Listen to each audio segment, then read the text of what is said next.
प्यारे बच्चों, कैसे हो आप सभी। उम्मीद करती हूँ आप सभी अच्छे होंगे और स्वस्थ होंगे। तो आज हम आपके साथ क्लास 4th की वीणा की जो एनसीईआरटी बुक है उसका जो पहला चैप्टर है चिड़िया का गीत, इसको पढ़ेंगे, इसका अर्थ समझेंगे। ये एक चिड़िया है जो जब अंडे में थी और जब उसने संसार में उड़ना सीखा तब से लेकर उड़ने तक की उसकी एक यात्रा है, जिसको उसने बताया है कि सबसे पहले मेरे घर का अंडे जैसा था आकार, तब मैं यही समझती थी बस इतना सा ही है संसार।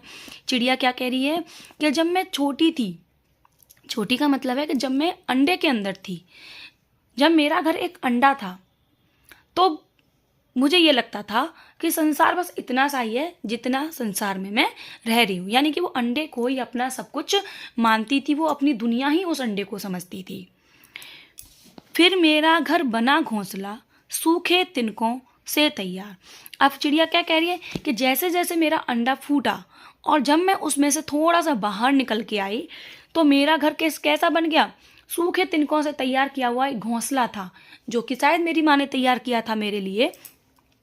तो फिर मेरा घर बना घोंसला, तो अंडे से उसका घर कैसा बन गया, घोंसला बन गया, जो किस चीज़ का बना हुआ था, सूखे तिनकों से तैयार किया गया था। तब मैं यही समझती थी बस इतना सा ही है संसार। तो तब भी चिड़िया क्या समझ रही है कि तब भी बस मैं यही समझती थी कि अब मैं घोंसले में आ गई हूँ, तो बस ये घोंसला ही मेरा संसार है। फिर मैं निकल गई शाखों पर, हरी भरी थी जो सुकुमार। अब चिड़िया क्या कह रही है कि जैसे जैसे मैं बड़ी होती गई और मैंने जब घोंसले से बाहर कदम रखा, हरे पेड़ की डालों पर जब मैं आई, लदी शाखाओं पर जब मैं आई, तब मुझे ये समझ में आया कि बस संसार इतना सा ही है। यानी कि उसके 3 घर बन गए। पहले वो अंडे को अपना घर समझती थी, फिर घोंसले को उसने अपना घर समझा, फिर वो जब शाखाओं पर निकली तो उसी इतने ही हिस्से को वो अपना संसार समझती थी। आखिर जब मैं आसमान में उड़ी दूर तक पंख पसार, तभी समझ में मेरी आया बहुत बड़ा है यह संसार। फिर चिड़िया क्या कह रही कि जब मैंने उड़ना सीख लिया और जब मैं उड़ना सीखी तो मैं आसमान में जब उड़ी और दूर तक जब मैं देखा, तब मुझे समझ में आया कि संसार ना तो अंडे तक सीमित था, ना घोंसले तक सीमित था, ना हरी भरी शाखाओं तक सीमित था। संसार तो बहुत बड़ा है और इस संसार की कोई अथा नहीं है। ठीक है, ये हो गए हमारे कविता का भावार्थ। अब हम बच्चों देखेंगे इसके प्रश्नोत्तर कि पशु पक्षियों के, अब यहाँ से देखेंगे कि पशु पक्षियों के लिए घर आवश्यक है या नहीं, कारण भी बताइए।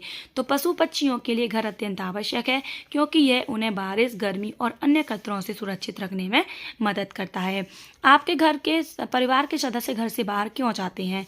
तो मेरे घर के सदस्य घर से बाहर काम करने, जरूरत का सामान खरीदने, पार्क में टहलने आदि कारणों से जाते हैं। जब परिवार के सदस्य बाहर जाते हैं या बाहर से आते हैं तो आपको कैसा लगता है और क्यों? तो जब परिवार के सदस्य बाहर जाते हैं तो मुझे बिल्कुल अच्छा नहीं लगता क्योंकि वे कई घंटों तक हमसे अलग हो जाते हैं, परंतु जब वे वापस आते हैं तो उनको देखकर मुझे खुशी होती है क्योंकि वे सभी मुझसे बहुत प्यार करते हैं।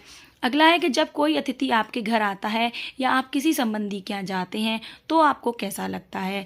तो जब कोई अतिथि हमारे घर आता है तो हमें बहुत अच्छा लगता है, घर में रौनक हो जाती है और उनसे खूब बातें होती हैं। जब हम किसी संबंधी के यहाँ जाते हैं तो हमारा वहाँ खूब मन लगता है, वहाँ हम सब मिलकर नई नई जगहों पर घूमने जाते हैं तो नए नए मित्र बनते हैं। एक नेक्स्ट क्वेश्चन है कि क्या आपको लगता है कि पक्षियों की तरह हम भी धीरे धीरे बड़े होते हैं और फिर उनकी तरह ही संसार देखते हैं? अपने अनुभव साझा कीजिए। तो जी हाँ, हमें लगता है कि पक्षियों की तरह हम भी धीरे धीरे बड़े होते हैं, संसार देखते हैं, और जब हम छोटे होते हैं तो अपने घर तक ही सीमित होते हैं, फिर बड़े होते हैं तो धीरे धीरे स्कूल में पढ़ने जाते हैं, हमारे नए नए मित्र बनते हैं, पार्क और नई नई जगह देखने को मिलती है। इसी तरह से हम संसार भी देखते हैं। तो बच्चों, आज हमने केवल कविता का अर्थ और ये बातचीत के लिए प्रश्न उत्तर पढ़े हैं। इसके बाद में जो हमारा पूरा अभ्यास कार्य है इसको हम नेक्स्ट वीडियो में कवर अप करेंगे। तो नेक्स्ट वीडियो के लिए तैयार रहना। तब तक के लिए बाय बाय।